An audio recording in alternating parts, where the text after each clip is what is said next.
Hi, Kathy Vick, deeply awake. I think I look like some kind of country western star with this hair. It's time to do dreads. So,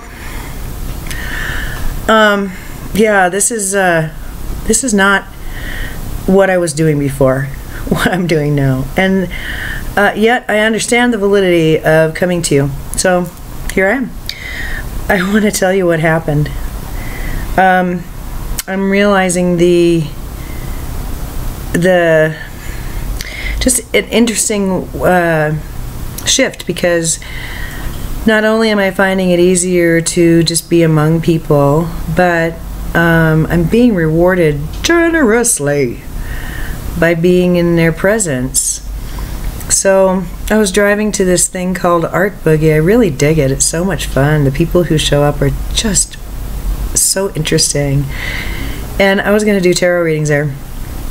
And it's very mellow. It's really just, it was a great night, and I spent my night talking one by one with these incredible people that just blew my mind. I was so blessed. I just sat there and said, "Hey, you want some peanuts?" And I couldn't give my peanuts away. Nobody wanted them. But I just got to talking. I'm still kind of stunned at the absolute beauty and the synchronicity and the hearts of these people.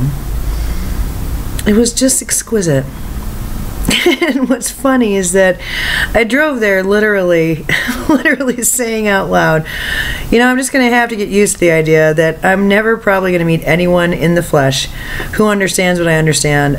I mean, really, totally in depth about ascension. I just am going to have to deal with that. This is my lot in life, and I was about to don a hair shirt and start crying, but I didn't. I'm just kidding. It was more of just like, oh, well, you know, just get over yourself. So, BFD, just live with it. So then, I talked with this incredibly beautiful person. I mean, the joy and the peace and the intelligence and and we started talking about things that, yeah, it turns out that he knows what I know. I mean, big time. And he shed some light on areas in that I could be doing a lot better, and it wasn't like, ooh, you know, girl, you could be doing a lot better. No, it wasn't like that at all. He was just telling me of his experience, and it was very good to have that contrast. And I was really remembering the 5 in the circle channeling that Cryon did, that, you know, each of us have certain kingdoms that we're connected with, and we have certain missions. And so it's not about comparing and contrasting. It's not about the spiritual competition I feel among some people. It was really just we just kept exploring more and more and more, and realizing we'd seen the same ding-dang things. I mean, the galactic stuff. Oh my God. And the ascension stuff. I mean, it was exquisite. And he sat there and said, you know, I've never spoken to another human being about this. And I thought about it, and I said, yeah, neither have I. I mean, sure, there was this disembodied group that spoke through a friend of mine, but no, not physically, to sit with someone and say, yeah, well, okay, the counterspin and the sun and that's a portal and blah, blah, blah, and just like on and on and on it went. So I did. I hope it's okay, Austin. I said, listen, here's the deal. Sometimes I get really self-pitying, okay? And I think I'm all alone in this world. And then I hit my WordPress site and I see that I've had readers, or I go to YouTube and I see I've had viewers. But I said, listen, kid, effective tonight, let it be said, you are not alone on this earth, and neither am I. So that's just one of those things we're going to have to stop telling ourselves if we ever get there, okay? It was really pretty amazing. I met another dude who just took my freaking breath away. What? How can you be so beautiful? How can you be so stunningly beautiful? And just so genuinely good. Huh. And during one of our talks, he said, you know, that's why I don't call myself a light worker. I call myself a shadow worker. Because if we can't embrace our shadow and we can't, you know, get beyond it, and so we're talking, he and I are about, you know, just understanding that, yeah, we carry dark and light. And it's about embracing the things that we have judged and really just accepting all of it and holding space for another, so that, because he's an artist, and he said, I listen, that's my art, it's the only thing that heals. And I'm sitting there just floored. Yeah, I know. So golly. And today was the day I had to go, you know, looking around for a job. That was quite the adventure. It was just bizarre. I thought that nursing was the only industry that was like tight, and you do the sphincter salute as soon as you walk in. No, I was wrong about that. There are other industries that are worse, and I'm considering working for one of them. You know, and the pay is crap. It's just crap. So the thing is that I was having to get my wits about me before I went to these places, because I also applied at a different place that I really want to work at, and I hope so much that they call me, because I'd be so super happy working there. God. And I realize as I'm doing it, as you know, as this is all going on, okay, well, all right, I feel better when I break the inertia. Okay. I feel better when I'm actually, you know, acting. Okay.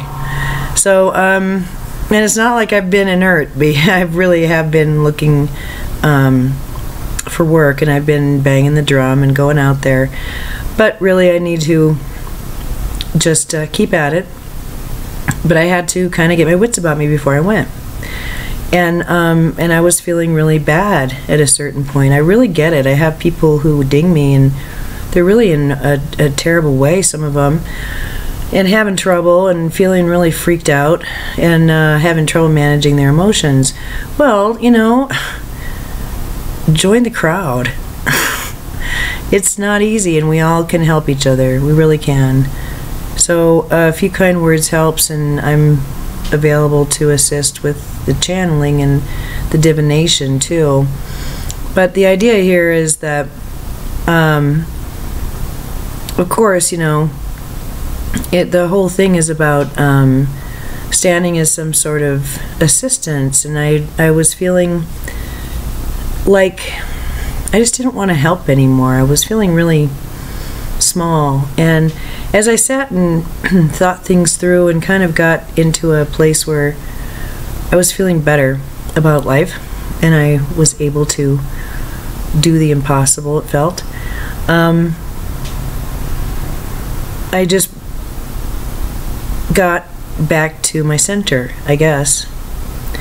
And so I'm here to tell you, yeah, you know, I get knocked off center. I do. I have highs and lows, ups and downs. And I don't think that that's very unusual.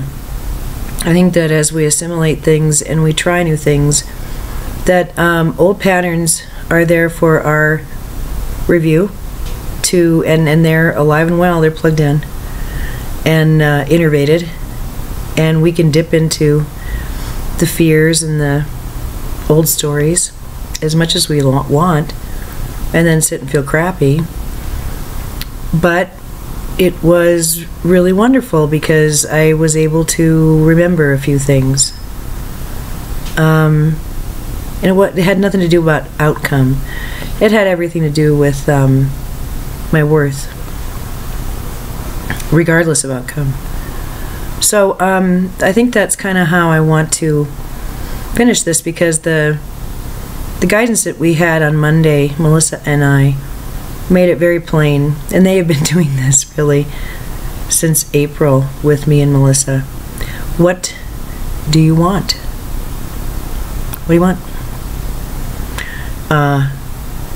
And they would always say, the teachers always told me, your job is to figure out what, not how, what.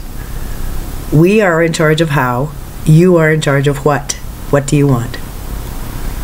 And so for me, I think this is an important talk on manifestation, because I think oftentimes we think about, or I do, well, I'll know that I am at peace or whatever when I have blah blah, or when I do blah blah or whatever. And it's very concrete, and boop, there it is. Oh, there's my proof. See, it's shining and glittery. See, there it is, everybody. And no, really, this is all about process. It's all about being in the moment, moment to moment, and being okay with it when it's really difficult in the moment. And the what do you want? What do you want? Always comes back to emotional things for me. I think that's because that's my energy. It's my what's my task? The emotional, intellectual, Solok, like intersections fused with science. That makes a lot of sense to me. I mean, as a psych nurse and stuff, it makes sense. My motivation, others' motivation, behavior, how to manage self, how to manage self with others, things like that. That's a big deal. I don't think it's talked about too much by channels. And this interface is an important one. So, and it's not the easiest thing in the world. I think it's very much easier to think about the relationship with self. And that's what always comes back to. So the what do I want? What do I want? Well, I think that sitting with my friend Norma and having her kind of read my potentials, reading my field and feeling the others who are there and the situations that are on their way, Lordy, that helped me. It really did. That was really kind of what made me have a lilt in my step. I felt hope, because what I want is things that don't really have an objective. It's a feeling state. And what I'm realizing is that I was incredibly needy, and I was having a really hard time with boundaries, and I was giving away so much, and then I would get resentful, and I didn't know how to control it. I didn't know how to put a limit on that or how to filter it. Just didn't. And it at times felt very appropriate, and I stand by the relationships and the behaviors that I have had in the past. I think that they were perfect. But I see how I can't keep doing that, and that some people just don't really, it's just not appropriate. It's not that anybody deserves or doesn't deserve. It's about whether it's appropriate. And then if it feels appropriate to share. But to know that I can say no, that's a big deal.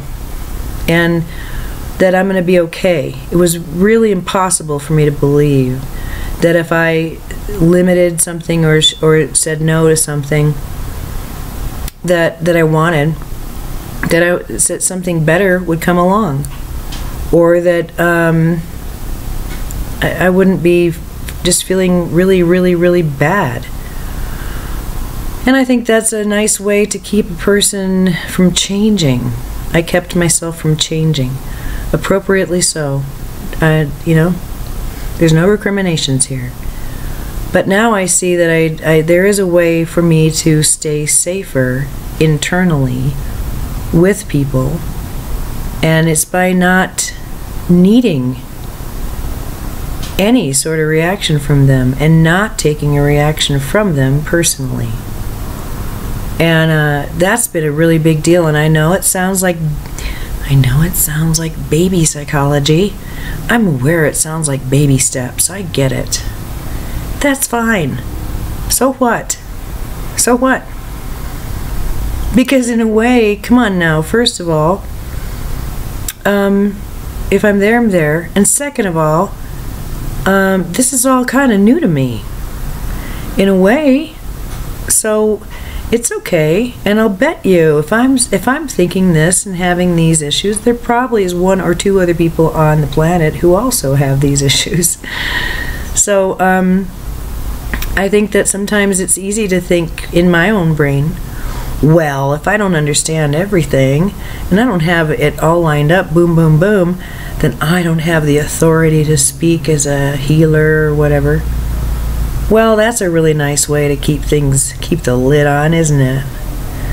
Because if there's acceptance of where I am and who I am as I am, and a full and firm knowledge that I really am here to know self and love self and to assist others in however I assist them. I was talking to my new friend and saying, you know, sometimes I feel like a little bit of a destroyer. I tend to just go into systems and break them all apart and stuff. Seems to be my way. I just can't seem to stop that, because I can be quiet and observe and, you know, participate quietly, or I can say what I think. But sometimes not even saying what I think, just by being who I am, things break apart. Well, I think that's probably just something that lots of people have, and depends on how much you need the status quo to continue, I guess, and what you're happy with. And I've never really been okay with things staying static or not stagnant, but the same. It to me is really silly. So I'll end the way I started my evening yesterday. I was sort of reviewing my life as I was driving and just having a deep thought. I thought, you know, if there's one thing I know about life at this point, is that people come and go, love comes and goes, money comes and goes, status comes and goes, really nice belongings come and go, cats come and go,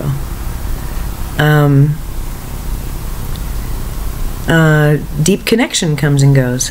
It all comes and goes. That is the only thing that I really truly know. And here I am through it all.